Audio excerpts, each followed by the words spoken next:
पुणी घटिला एक लोमटांकुरा घटना। युवती को अपहरण पर दुर्बृत्त माने घटेइले विराट कांड।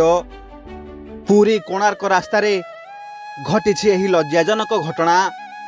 टपी जाइछि सबु सीमा, संपर्क भूली जाइछि दुर्बृत्त।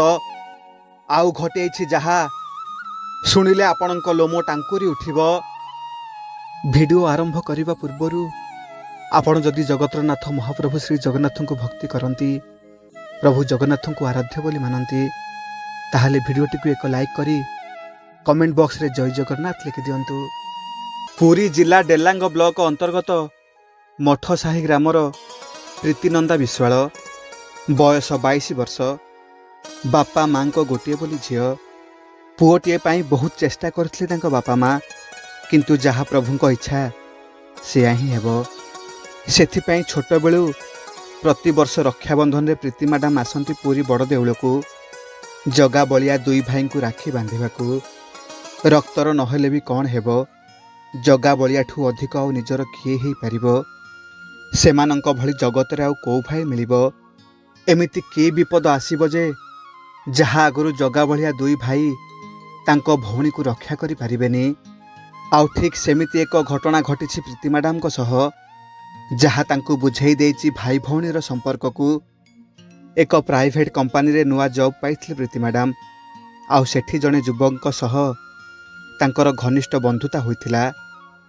आउ से संपर्क को से भाई भौणी संपर्कर ना देबाकू चाहुथिले, जेउथिरे से युवक जनक मध्य राजी होइथिले।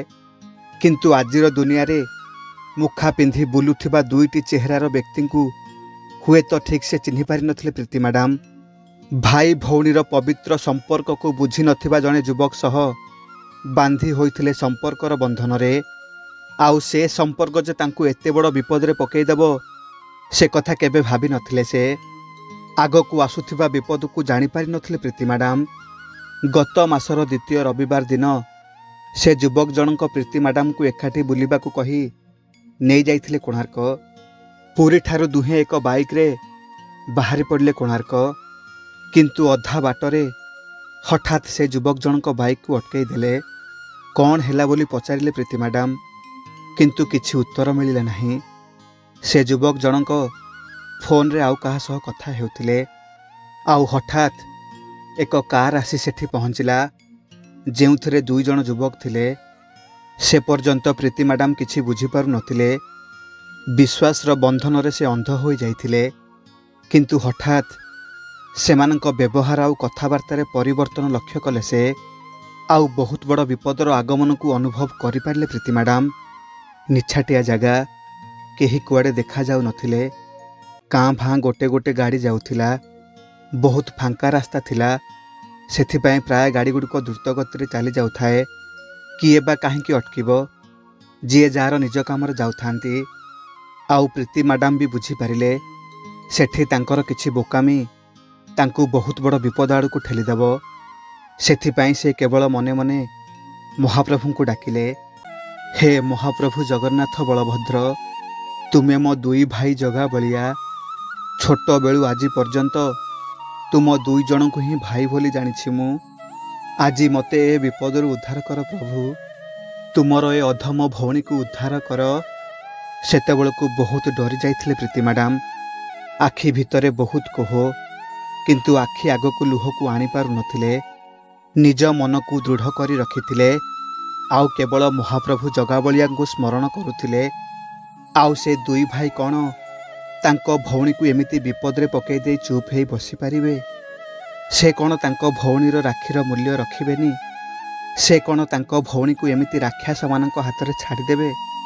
प्रभु जगा बलिया उठी आसिले बड़ देउलरू। आउ सेठी घटीगला विराट बड़ चमत्कार। हठात द्रुत गति रे माड़ी आसिला एक कार। आउ माड़ हला सेही दुई जण युवक आसीथिबा कार रे। किछि समय समस्ते स्तब्ध। हठात कौन हेगला बोली केही किछि समय पर्यंत भाबी पारु नथिले। सेमानंकर सबु योजना पानी फाटिगला। एहा परे से युवक माने से कार रो ड्राइवरंक सह जुक्तितर्क लागिगले। से कार रे मध्य आउ दुई जण व्यक्ति थिले। सेमानंक पाटितुंड देखी से जगार बहुत गहली हो गला। आउ से ही सुजोग रे ସେଠୁ ଖସି ଆସିଲେ ପ୍ରୀତି ମ୍ୟାଡ଼ାମ। କିଛି ବାଟ ଦୌଡ଼ି ଆସି ଅନ୍ୟ ଏକ ଗାଡ଼ିରେ ଚାଲି ଆସିଲେ ପୁରୀ। ଗୋଡ଼ ହାତ ଥରୁଥାଏ, ଆଖିରୁ ଧାର ଧାର ଲୁହ ବୋହି ଯାଉଥାଏ। କାହାକୁ କ'ଣ କହିବେ?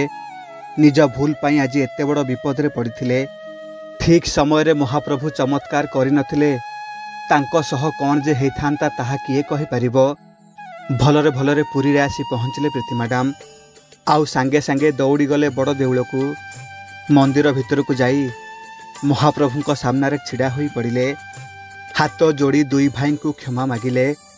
ଆଉ ଏମିତି ଭୁଲ ଭବିଷ୍ୟତରେ କେବେ କରିବେନି ବୋଲି ଶପଥ କଲେ।